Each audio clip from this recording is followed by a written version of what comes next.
Hey, and welcome to the Inner Conductor Leading from Within channel. I was inspired to record this video because I was at an amazing concert in this week. And this time I was a listener. So I was sitting there, and when I was going back home, I felt so grateful, and I felt so blessed that I'm really a musician, that I'm doing this work. I always felt blessed. I always felt yes, that's it. I could always say for my profession that this is it. I don't want to do anything else. That's it.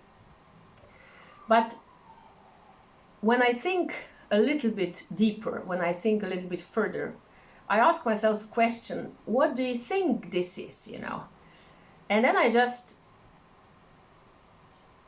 thought of it, and I said, there are so many decisions.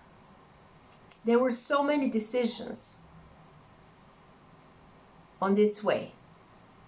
And some of them could lead me to, of course, to a completely different path. And sometimes, I didn't know why I said yes, or I didn't know why I said no. And I was actually struggling a lot with that, because sometimes when it was a clear no for me, for my mind, or for my ego, it was a clear yes. So I needed quite a lot of time, to get this clarity. And now I have tools where I can just sit down and I meditate, or I do breathing work, or I do heart brain coherence, whatever it is. I have many tools. And that's the thing. That's why I have tools. That's why I meditate. That's why I do all this inner work. Because I wanted to support my intuition. I wanted to support my gut feeling. Because whenever I follow my inner voice, and I just know when it's yes, it's not this very, Hollywood-like, and nothing against Hollywood, not at all. It's not this, or I would say, in music, I would say, these drums and, trumpets, it's not, sometimes it's very, very subtle. It's very quiet, but it's always a sense of peace in my body. And on my journey, there were many crossroads, as there are always in our lives. But so many times I decided, or I made a decision out of my heart instead of my mind that was saying, well, this is not so good. That's not the best decision, Maybe this is not, it's because, of course, it's protecting me in a way. It's an old defense mechanism that is trying to keep me small, because that was an illusion of, for me, of safety. So that was the thing, actually, yesterday, the concert. I just felt blessed, and I just felt really so grateful, because I think for me, music is one of the, absolutely the fastest way to alignment. And yesterday we had this,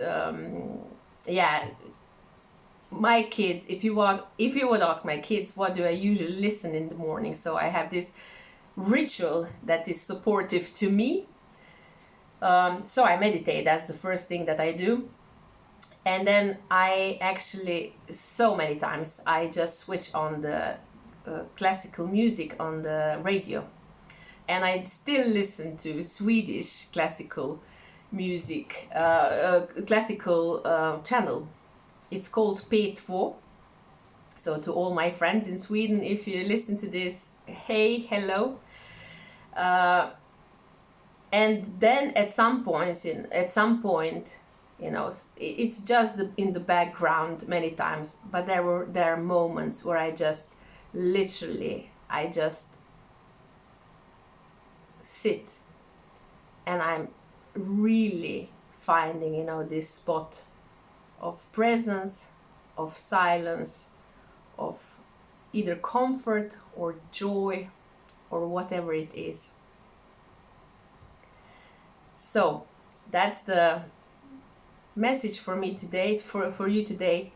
It's really a question: how many times do you always listen to your inner voice, to your gut feeling, intuition, whatever you call it? Or is it often that, it's just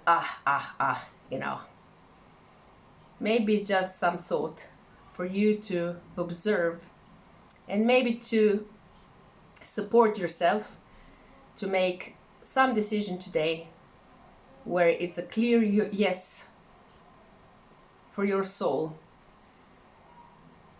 for your purpose, or whatever. Even though if it's maybe from the place of an ego, an absolute what are you doing? So thank you for listening, and all the best, and bye.